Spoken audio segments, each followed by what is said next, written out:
Merhaba from BA. This is a Rorschach Turkey update from the 11th of November 2025, a quick summary of what's going down in Turkey.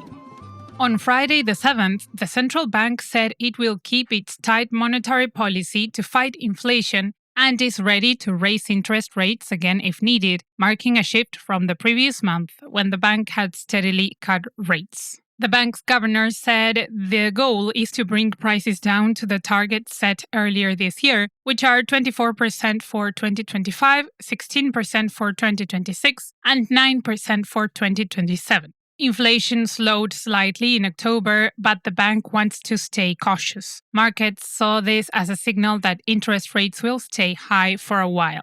On to taxes. On Thursday the 6th, Mehmet Şimşek, the Treasury and Finance Minister, said the government plans to update tax values to match the inflation target. He said the change aims to keep tax brackets fair and help control prices. The decision could lead to small adjustments in what people and companies pay, depending on how the new rules are applied. Economists say the details are important, especially whether the new system will be linked directly to inflation or reviewed once a year. On the diplomatic front, on Sunday the 9th, Hakan Fidan, the foreign minister, met with officials in the US. The visit focused on security, the situation in Gaza, and regional cooperation. It came as Turkey tries to balance its diplomatic ties with the US while also maintaining its strong position on Gaza and Syria. Discussions covered defense, counterterrorism, and trade.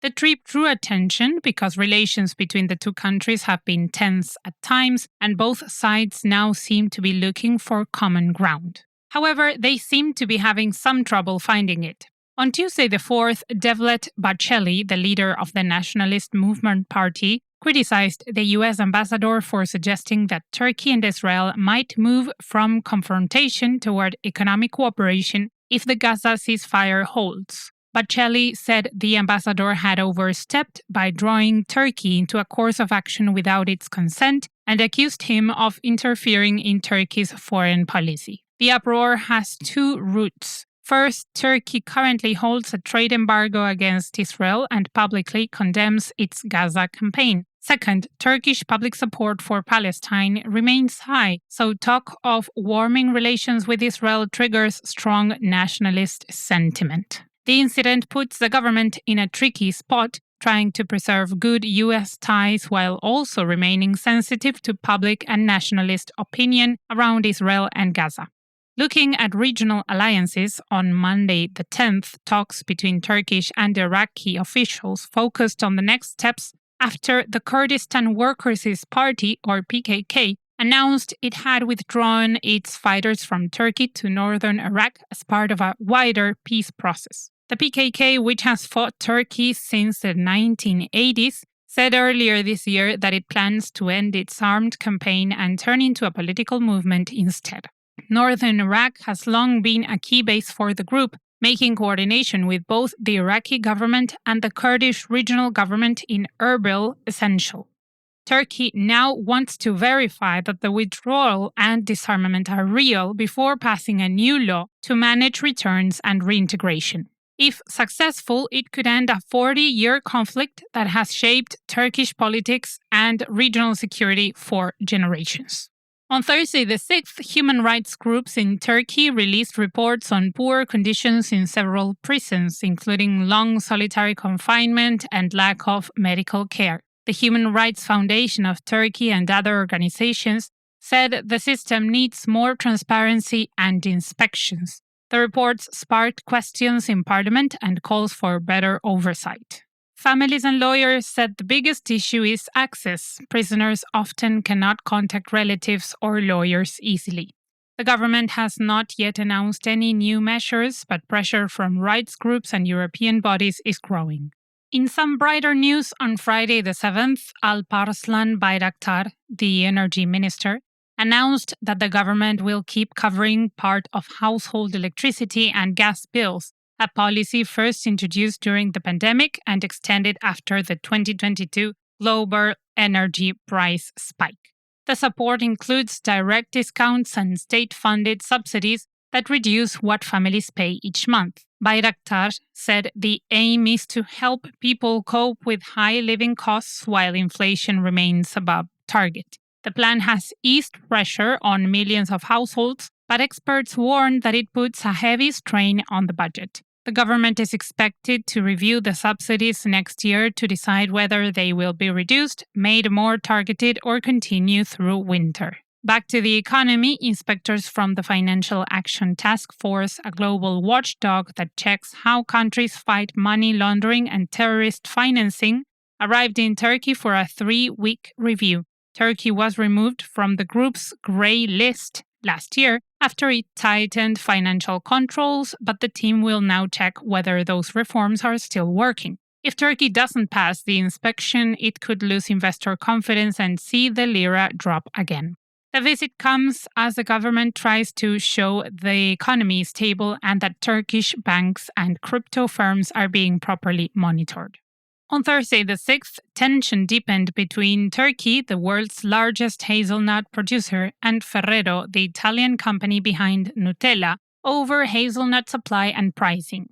The Turkish Competition Authority said Ferrero had reduced its 2025 purchase commitment from 45,000 to 30,000 tons, blaming a weak harvest caused by frost and insect damage. This dispute isn't new. For years, Turkish farmers have accused Ferrero of using its purchasing power to keep prices low, since it buys about 70% of Turkey's exports. Ferrero has denied manipulating the market, saying it simply follows supply and demand. The company even faced investigations in 2022 for alleged price control practices. Now, as hazelnut prices nearly double and harvests fall, both sides are again clashing. On Sunday the 10th, Turkey marked the 87th anniversary of Atatürk's death with memorials across the country, the largest at Anıtkabir, his mausoleum in Ankara.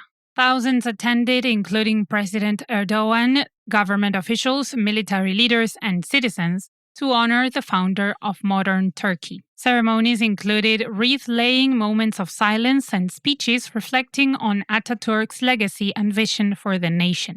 Municipalities and organizations held local events to remember his reforms and contributions. Speaking of the memorial, on the same day, the police arrested Furkan Bolukvasi, a social media user known for insulting opposition figures and posting offensive messages about Atatürk, after he shared a post targeting the memorial at Anıtkabir.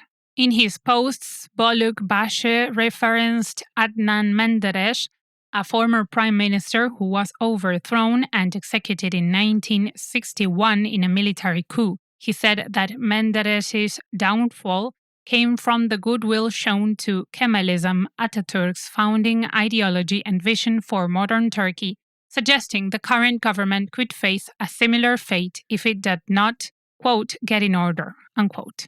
His message was seen as a direct threat toward Erdogan and his administration. The current government and its base, which lean toward a more religious orientation, do not always fully embrace Atatürk's secular vision. Erdogan's presence at the memorial may have caused discomfort among some supporters. On Monday the 11th, European researcher May Hassan reported on a study examining Syrian refugees' success as entrepreneurs in Turkey. Published in the International Business Review, the research found that Syrians thrive in business not just because of money or skills, but because they feel part of Turkish society. Surveying 170 business owners, the study highlighted 3 key factors: a sense of belonging, mastery of the Turkish language, and early legal protection under the Syrians Under Temporary Protection program. Early recognition helped stabilize lives and reduce the effects of discrimination. Turkey's cultural ties to Syria and supportive institutions allowed refugees to connect with local markets, gain customer trust, and turn the challenges of displacement into sustainable businesses. Check the report with the link in the show notes. And that's it for this week. Thank you for joining us.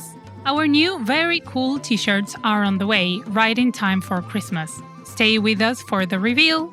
Hoşça kalın.